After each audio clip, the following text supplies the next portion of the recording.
Okay, meeting is now live. Hello, well, welcome to everybody. This is the beginning of our live question and answer session with the 4 speakers from this morning. I'd like to give a real welcome to all of you who's tuning in from around the world. As you may already know, we have delegates from 41 countries. I've never been involved in such a global meeting, and that's very exciting. We appreciate it. We'd really like questions from everyone during this live question and answer session from the UK. I mean, a lot of our participants are from the UK, but from anywhere else. Now, I'd like to first, before we go to the individual questions we've had sent in, I'd like to just first ask all the speakers about cultural differences, because the talks, and we're all from the UK, the speakers from the morning, and the talks are very much based on UK evidence, except perhaps Anna's one on fathers. But we're aware that, I'm very aware that there are big cultural differences around the world. I mean, that we've done some research in Africa where they didn't really, the pregnant women didn't have very high scores if they were given the EPDS, but they did if they were given the symptom research questionnaire, which focuses on. Okay. I mean, other people will stop. I mean, I hope that that will stop soon. So first, I'd like to just ask all the speakers if they'd like to talk a bit about any cultural differences in symptoms that they're aware of. So can we start with Claire? I was just saying that in our research in Africa, we found that pregnant women much more likely to say they were suffering from anxiety or somatic symptoms than from actual symptoms of depression. Whether that's a cultural difference in language or recognizing depression, I don't know, but I wonder if you have anything to say about that. Yeah, thanks for highlighting this issue, Vivette, and I think it'll be interesting to hear from the audience about this as well. Obviously, they know more than we do, don't they? And I am mindful of the fact that when we present data, we're really only seeing half the story, and there is an urgent need to better understand patterns, predictors of perinatal mental illness across a range of settings, including low and middle income countries. You've touched on something quite interesting there, which is about how common mental disorders like depression and anxiety may present cross-culturally. And I can actually talk from some research experience of my own, which is in the Bourne and Bradford cohort in the UK, which is obviously a UK cohort, but Bradford's very demographically interesting in that this cohort that we were looking at, symptoms of mental ill health in women, was 45% Pakistani. So a big representation there from South Asians. And there is some evidence in that cohort that, firstly, women may be less likely to present to primary care services with symptoms of mental ill health. But also, as you say, Vivette, there is a tendency in particular cultures to somatize. Now, that's probably related to different perceptions of what mental ill health actually is, how I express distress, and there is this tendency at times for low mood to be, I've got a headache, I've got pain in my heart, and so it can look slightly different, and so there are challenges there in measurement and other research issues related to that. So implications for research and clinical practice. Yes, thank you. If any of you have questions, any of you are watching, do please ask questions as we go along, or make comments and send an email to j.feast@imperial.ac.uk. So we welcome questions and comments as we go along. So Fiona, would you like to say anything about cultural differences, the expression of anxiety? Yeah, I was really aware doing my talk of that being such a missing piece, I think, in the evidence that we have. And I guess what I wanted to emphasize in my talk was thinking about anxiety as kind of the final, as an endpoint that actually has sort of tentacles into all sorts of life experiences, and that's going to really differ across countries and cultures.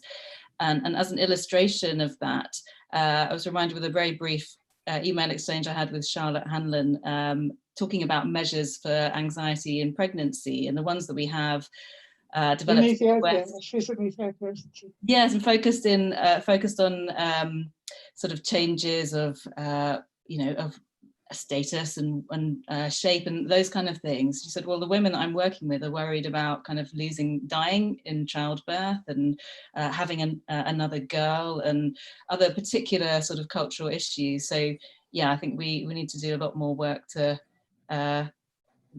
understand, I think, different manifestations of anxiety and the different. Yes, which we don't think enough of when we're just doing our research mainly in high income, very limited countries. And we have to be very aware, I think, how limited the research base is to our particular Western way of thinking. Yeah. And we've got to think globally. Anna, I mean, you're an anthropologist, so you must have some awareness of what about the role of fathers in different cultures?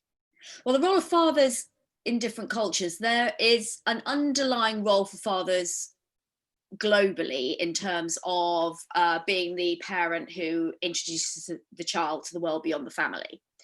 So there's a major role, regardless of your culture, in terms of teaching, in terms of explaining and introducing the child to the social rules. Obviously, what differs is the environment of that social life. So if we, for example, look at some groups in Africa, for example, in Kenya, so we look amongst tea growers in Kenya, then the role there is very much focused on the son. It's very much focused on adolescent sons. So a father will very rarely have anything to do with his children before they become teenagers. But at that point, he steps up and he starts taking the male child into the fields to teach them about farming. He takes them to the male-only social gatherings so he can start to understand about how that social lubricant helps in terms of negotiating crop sales and things like that. So he won't do so much of the rough and tumble play with a toddler? No. So rough and tumble play is something which is very confined to the West. And we think that's mainly because it's a very time efficient, fast track way of building a bond in a society where we still have it that the mother is the primary carer, the father goes out of the house and is out of the house for considerable periods of the day.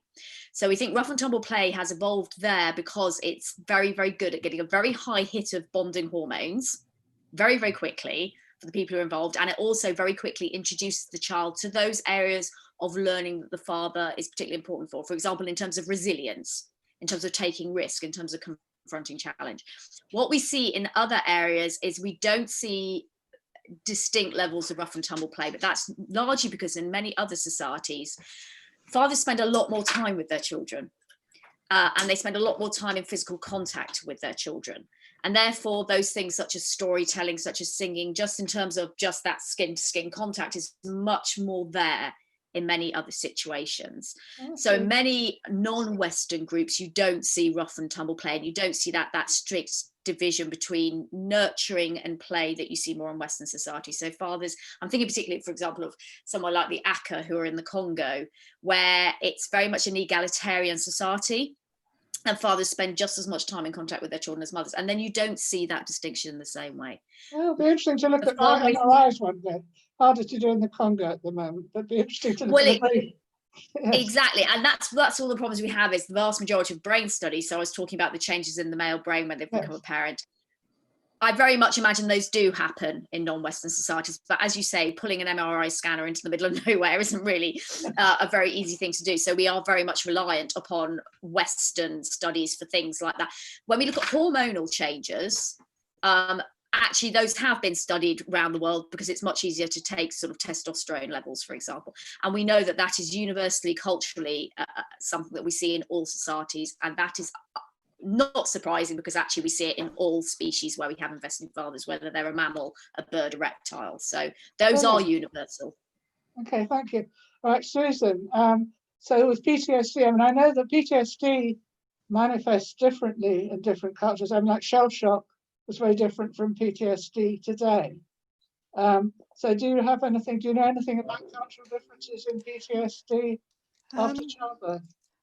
So I'm sure there will be cultural differences in PTSD after childbirth, both in the terms of prevalence and also in the way it manifests. As Fiona said, you know, in some country, in low income countries, many women face higher risks of morbidity and mortality during birth, for example. Unfortunately, the research we have is predominantly from high income countries, so mostly from the UK, from the USA, Australia, Europe. There's just been a handful of studies conducted in low and middle income countries that do suggest the prevalence is higher. In terms of risk factors, in a meta-analysis we conducted a few years ago, there was some indication in that experiencing low levels of control during birth was more strongly associated with PTSD after birth in Western samples than in non-Western samples. So yes, I think there will be undoubtedly cultural differences, but unfortunately we don't know enough. So I think for future research, really, that's going to be a big area that we all have to go into. So now there is actually, sorry, go on. There is actually also a network of researchers across Europe funded by the European Cooperation in Science and Technology organisation that's working to try and conduct or encourage more international research in this area as well. Good. So now start asking some of the questions that have been sent in by our participants. I'll start with one for Claire, which is from a GP. There's some concerns about the teratogenic effects of SSRIs, cardiac, I think, with sertraline. Is it okay for GPs? Is that right? Anyway, you can answer that. Is it okay for GPs to initiate SSRIs in pregnancy if they feel warranted, or should we just refer to the perinatal psychiatrist? I'm a GP in East London. Claire. And great that we've got such a range of professionals joining us this morning. Thanks for your question. There are no absolute answers here. That's what we all want, isn't it? But I hope that I kind of tried to convey some of the nuances around this. It's about having a chat with mum about the current risks and the current benefits. You could feasibly start an SSRI in pregnancy as a GP, but it's about having the time to have that informed discussion and you yourself being equipped with that information. If you don't feel confident, speak to your local perinatal psychiatry service. That's what the service is there for. It doesn't mean we necessarily have to see the women face to face. We could have a chat over the phone about it, but it depends on level of risk. Sorry to interrupt, but aren't some, I thought the evidence that most of them were reasonably safe, but is it paroxetine, isn't it? Is that right? So the specific cardiac risk, you're right, Vivette, the concerns are more around paroxetine. There is limited data regarding the other SSRIs. It's constantly changing. The link that I gave to the UK Teratology Information Service is great. It's up to date. But you're right. SSRIs are commonly prescribed in pregnancy. There are other risks associated with SSRIs in pregnancy, but in terms of teratogenicity, it looks like at the moment the risks are pretty minimal. Good, thank you. Now a question for Fiona. What can obstetricians midwives do apart from reassure, which you explain often doesn't work for anxieties related to pregnancy? For example, I have a patient whose severe anxieties relate to the effect her medications may have on her baby, which I expect is quite common. She's having perimental mental health input, and I've given advice about each medication and reassured as much as possible, but feel limited in what else I could do. As you said, the awfulness of a fetal abnormality related to medication far outweighs the probability. It's a really tricky one, I think, and I think just to emphasize, I think reassurance is okay. It's excessive reassurance seeking, which is one of the maintaining factors for anxiety. So it's really okay to give women reassurance, and generally people need and find it reassuring. But I think it's helping that person or people who are very anxious to notice if they're asking the same questions and the impact that's having on kind of managing their anxiety. So what we do within treatment is just to help people kind of emphasize, I suppose, re-see that the problem that they have is currently is their anxiety, and what are the behaviors that are kind of feeding back into their anxiety. So I think it sounds like you've done all the right thing in your role to give the person all the information that they need, but if they're asking you the same questions, I think it's to sort of gently remind them that this is the anxiety talking, and that asking the same questions is what's going to sort of keep the anxiety right at the front of their mind. So they can do things such as kind of delay asking for reassurance, or kind of try and find other things to focus on, and confine their questions until they next see you. Those are the things that we know are helpful in managing anxiety. And I think there is a real problem with anxiety. I mean, I've done research on showing that anxiety, mothers are anxious in pregnancy, and I and many others, it does increase the risk of problems for the child, and for behavioural problems, cognitive problems, and so on. So there is a real risk, but one doesn't want women to worry more about being anxious, to be more anxious about their anxiety. And it's only a matter of risk. I mean, I suppose one could say there's a risk with everything. I mean, I'm at more risk of diabetes because I'm overweight, and we all have medical risks which we have to live with in a way. So there's a risk. It's certainly not inevitable that the child will be harmed, but there is an increase of risk. So one perhaps has to be sort of honest, but say there's a risk, but it'll probably be all right. The effects on the child can be moderated to some extent by a loving relationship later and improving attachment. But one has to be realistic about risk, because they are there. Yeah, I think it's difficult for people to process that information on an individual level. And I guess we do get people in our clinic having this kind of meta anxiety, so worrying about being worried in pregnancy. So I think, again, focusing on what they can do to manage that. What we know is helpful about that is kind of looking after yourself, focusing on the here and now, treating thoughts as thoughts, remembering that there's nothing to worry about unless and if that thing happens, and that worrying only makes your current situation kind of worse. So kind of putting in worry techniques can be helpful to manage the bit that you can control right now. Yes. Yeah, it's tricky. It is. A question for Anna. The interesting talk about fathers. Mentioned is the plasticity of the brain of the primary caregiver, who is a homosexual man. Does the speaker have any evidence about the plasticity of the brain in non-primary caregiver in a lesbian couple? These are homosexual couples that I see and manage in my labour ward practice. Do you know what? It's really tricky. Nobody's done the study on lesbian couples. Because I often get this question also about single mothers who maybe don't have a male role model in the life of the child. No, nobody's done it, and somebody should do it. I think it's very, very unlikely that we see plasticity in, for example, primary caretaking gay fathers' brains, and we don't, for example, see it in primary or secondary caretaking lesbian brains, or we don't see it, for example, in adoptive parents' brains.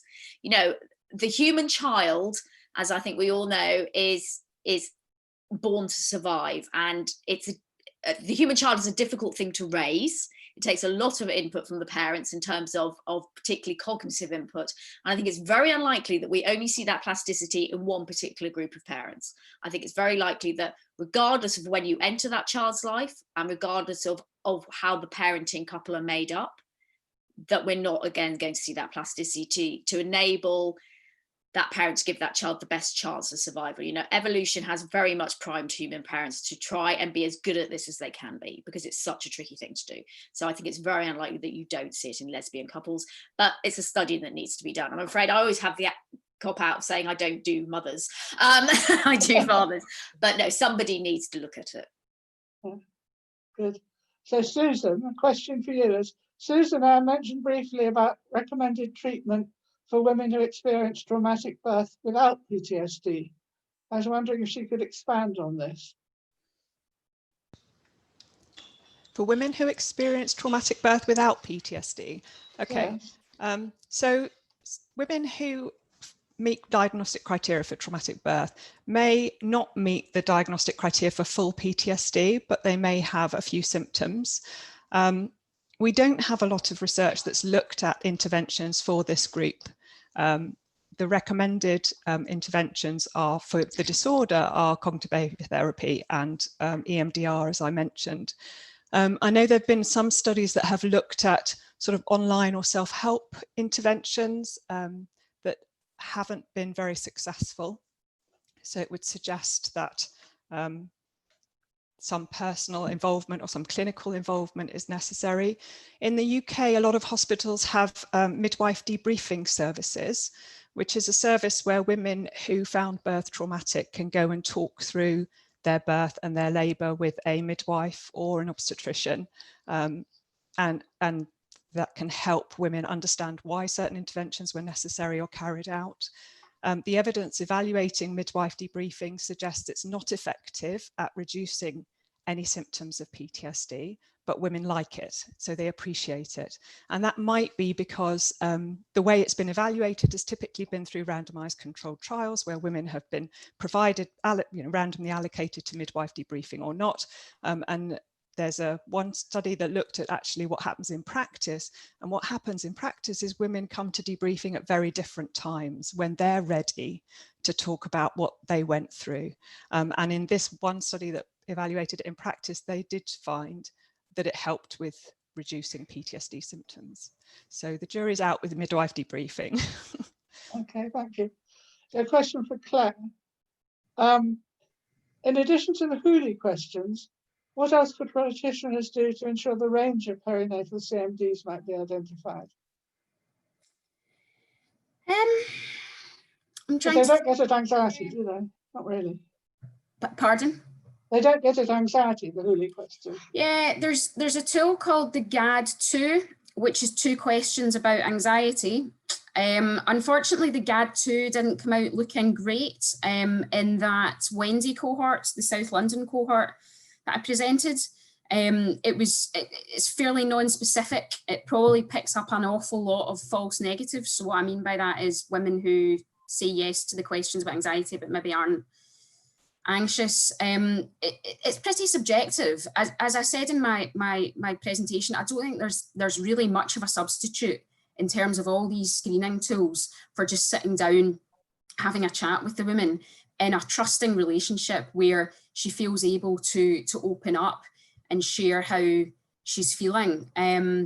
So it's about becoming more familiar by coming to this conference today about how these things look, and possible questions that you could ask around that. So it's kind of it's a big question. We could talk about this for a while, but yeah, it's about becoming more familiar with what the common signs and symptoms are, so that you can ask women about them. But obviously, what's even better is if the woman volunteers it herself. And I think that comes from continuity of care, which can be a challenge these days, and also an open, trusting relationship. Do you think midwives can do this? Do you think midwives should have more training in this? Because there aren't many psychiatrists around to be doing this. True. So, yeah, I think that's why it's great that you hold events like this, Vivette, and I get involved in educating midwives in where I work, and I think you're right. I think we need more education across the range of professionals who are seeing women during this period about mental health and what mental ill health looks like. Absolutely, I agree. Okay, question for Fiona. Is there any research that talks about the potential relationship between health anxiety and pregnancy-related anxiety? No, it's really fascinating that there is a hole in the health anxiety sort of diagnosis slot, and I find this absolutely fascinating. I wonder if it's where it was placed in the SCID, so the screening questionnaire for DSM, and that it was under sort of somaticizing disorders. So yeah, there isn't much evidence at all as to what that overlap is, but they certainly are sort of distinct issues, and it certainly postnatally seems to redifferentiate. But I wonder if people with health anxiety, because they're in contact with services, so health anxiety being you're worried that you have a disease that doctors haven't been able to diagnose, that somehow is sort of nullified by the amount of contact that people have and investigations during pregnancy, that then sort of becomes more of an issue later. But I think that would be a great study to sort of understand that trajectory in those relationships. And we found in our research that pregnancy-related anxiety seems to be particularly associated with adverse child outcome, more than, say, general anxiety disorder. I don't know why this is. And I don't think that people, that practitioners usually ask people about pregnancy-related anxiety in particular. And I think it'd be very good to raise the profile of pregnancy-related anxiety and to be asked about more during pregnancy and helped with. And would you agree with that? Yeah, I think we need to understand the relationships with other anxiety disorders. So whether it's more of a sort of obsessional type of anxiety or generalized anxiety, I think there's a lot of overlap between the processes, and maybe some kind of transdiagnostic understanding of what women are experiencing and what they're doing about those experiences might be more useful to work on interventions as well. There is a fairly low correlation between how people fill in a form for general anxiety like the Spielberger and a pregnancy-related anxiety. So it's interesting. It seems to be a bit of a distinct condition that hasn't been studied much, and isn't asked about much, but is really important both for the woman herself and for the outcome of her child. So question for Anna. Well, there are two, really. How do we get men involved as practitioners? Mm-hmm. And I must say that in this whole subject, I mean, our audiences, whenever we talk, it's usually 95% women. So that's, and then how many of the differences between men and women in attachment style and play is socialized versus biological? Are there any examples of cultures where these are reversed? Maybe within a society where gender roles are different or less defined? That's an interesting question. Okay, so sorry, the first question was, how do we get fathers more involved? Yes, well, men, it says. I mean, okay. Men, I mean, a lot of the fathers, the question is men, but. Men, okay. Or men, I mean, fathers. In terms of getting fathers more involved. In perinatal mental health, I suppose. But it says as practitioners, I mean, they are, I don't know quite what that means. If you'd like to go on more to the second question about differences in, well, whatever you like to say. Differences in attachment. Differences in attachment style. In terms of, it seems to be reasonably universal, as I say, in terms of that element of attachment style being about challenge. So obviously at the core of attachment for both mothers and fathers, we have the element of nurture and security through nurture. And that seems to be something that both parents bring. But the added element for fathers does seem to be related to challenge, to pushing the developmental boundaries, pushing the ability to assess and then take risk. And that seems to be pretty universal. So even if you are in a more egalitarian society where fathers play a much larger role in nurturing on a day-to-day basis, you still see fathers having this added element of challenge and this added element of what I describe of sort of turning the child's face away from maybe the exclusivity of that parent-child bond and turning their face to the world and going, right, here we go, here's the world, and you're going to have to go out into the world and you're going to have to achieve in it. What differs culturally is the sorts of ways that a father might achieve that. So some fathers achieve that much more based upon nurture and based upon having a very close understanding of who that child is. Others, as I've said, in some societies where maybe fathers come into a child's life later, sort of beyond the toddler and child years and more within the teenage years, that will be in a very different way. So the skills that the child needs to learn are very environmentally context dependent. And that varies a lot. So Susan, is there any research on the prevalence of birth trauma and PTSD in low middle-income countries? And then another question, is there any evidence of PTSD in fathers or partners after birth? So as I said earlier, there's only been a few studies in low middle-income countries. So Nigeria, Turkey, and a few studies from Iran that suggest the prevalence is probably higher in lower middle-income countries. In terms of the second part of the question, Vivette, what was that bit? I'm sorry, I was looking at the next set of questions. Fathers, yeah. Oh, Anna, there you go. This is relevant to you. I mean, I've got something to say, but you say something first. Okay. So there's only been a handful of studies looking at dads, and depending on the sample, they find no PTSD up to 5% of dads having PTSD. So certainly there are case studies there that show that that dads can get PTSD as a result of childbirth, and there's qualitative evidence of that too. But there's just not enough research to say how prevalent it might be. Anna. Yes, okay. I will certainly say that in the studies that I've done, we certainly have found PTSD in fathers. I think the two things to say about PTSD and trauma in general is that it's very dependent upon the father's previous experiences in life to a certain extent. So I know there's certainly been at least anecdotal and qualitative studies, for example, that if you are from the services, so you're an army father, you are actually more likely to suffer PTSD and trauma following childbirth, simply because you're kind of already up there in terms of your trauma in your life. But also, I think, talking to army fathers, it's the fact that in a way, when you're in the field, you have more tools to deal with that trauma. When you are in the birth room, you suddenly lose all those tools that you're used to using in your daily life in the military, and you're literally feeling completely out of control because you have nothing to deal with what's in front of you. The second thing that I taught very early on, and was a sort of a bit of a salutary lesson for me, was I went into my discussions with fathers thinking, I know what a traumatic birth looks like. I know what, what the aspect should be, close death, bleeding out, whatever it might be. And actually what taught me very early on was there's a major subjective element to what a father will find traumatic. And in fact, I went into one interview with a father thinking, right, this man has been through to hell and back in terms of what he's witnessed. And he seemed perfectly fine. He wasn't suffering PTSD. He wasn't suffering any sort of non-diagnostic ideas about trauma. And then I went in to talk to a father who apparently had viewed a textbook birth.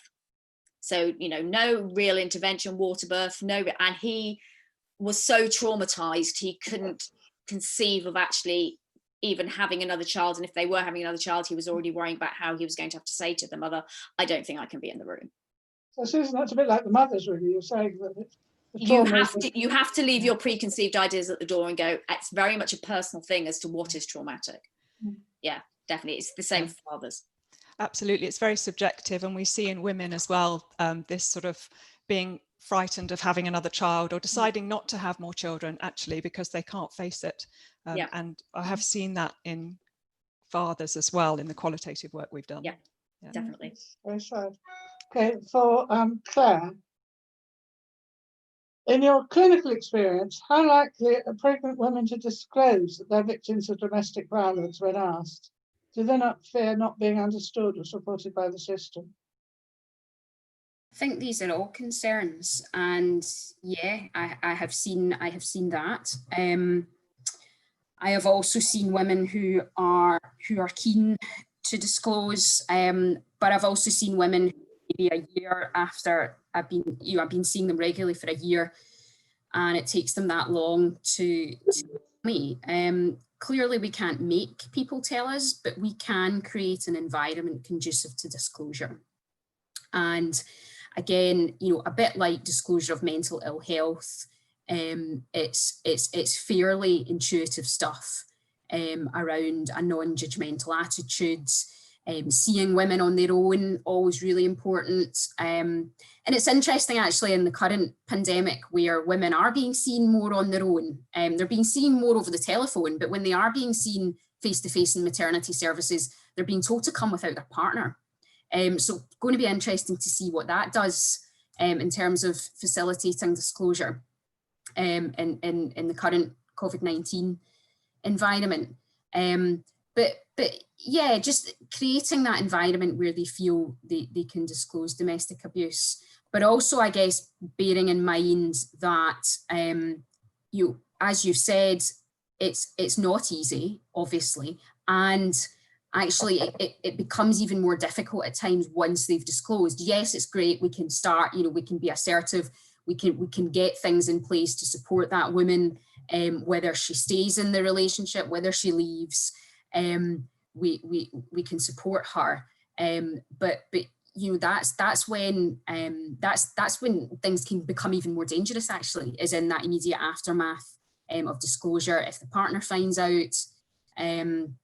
So it's about getting all of that in place, and working with colleagues. So you're never on your own in these situations. And I think we all are a bit scared to ask. It's about like self-harm and suicide. There's that idea, well, better just not ask because I don't know what to do. Well, you have colleagues around you. You're never an island.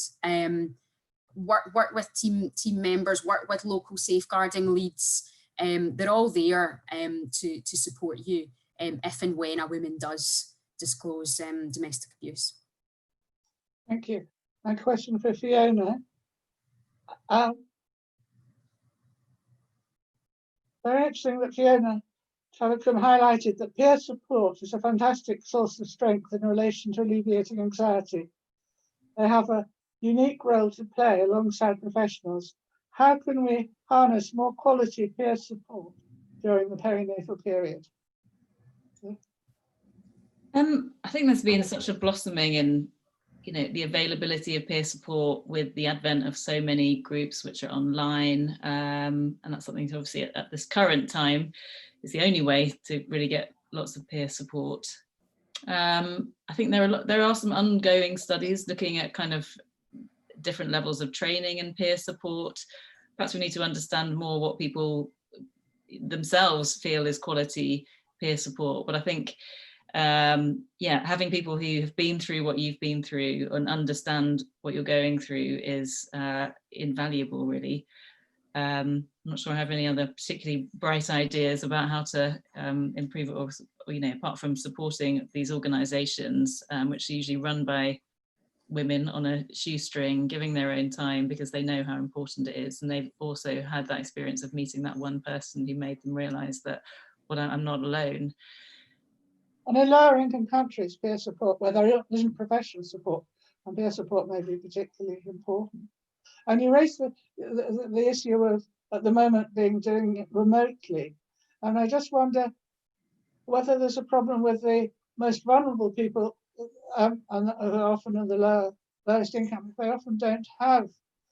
Do you know if, how many of your patients have mobile phones, computers, and so on? Is there a problem with reaching everyone, especially the most vulnerable, remotely?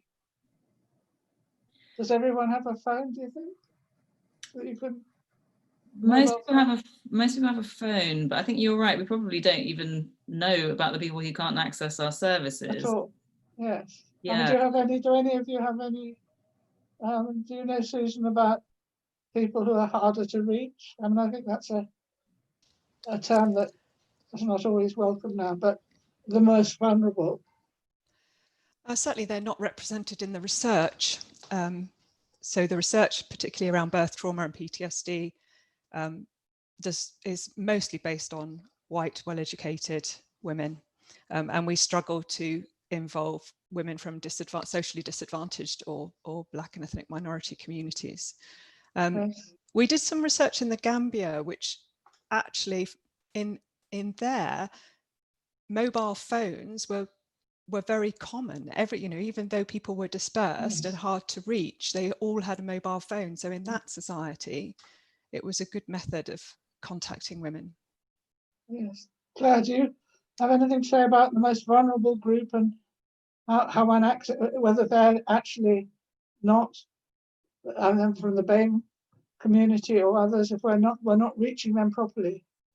Is this in research or clinical practice, Vivek? More research, I would have thought. Yeah. I see. So the research isn't representing them, but you think in clinical practice, at least in the UK, you are. I do. I suppose they all come to maternity hospitals. Well, they do. You need to be pretty marginalised to not have your baby in hospital, for example. It happens, but this is why, I was kind of alluding to that in my presentation. This really is a window in terms of kind of public health. It's a window of opportunity because it is often the only time that certain sections of the population to see health services. Yes. So it's such an opportune time to optimise mental health and health In general. more broadly. Yeah. Okay, well, I think we've come to the end of our session. Thank you very much, all of you. I hope that the the rest of the people watching enjoyed it. I did. And we'll have another live discussion period. So send in your questions for the afternoon session. We'll have at the end of the afternoon session. So thank you very much. And we'll have a short break now. Thank you. Thank you. Thanks. Thanks. Thank you.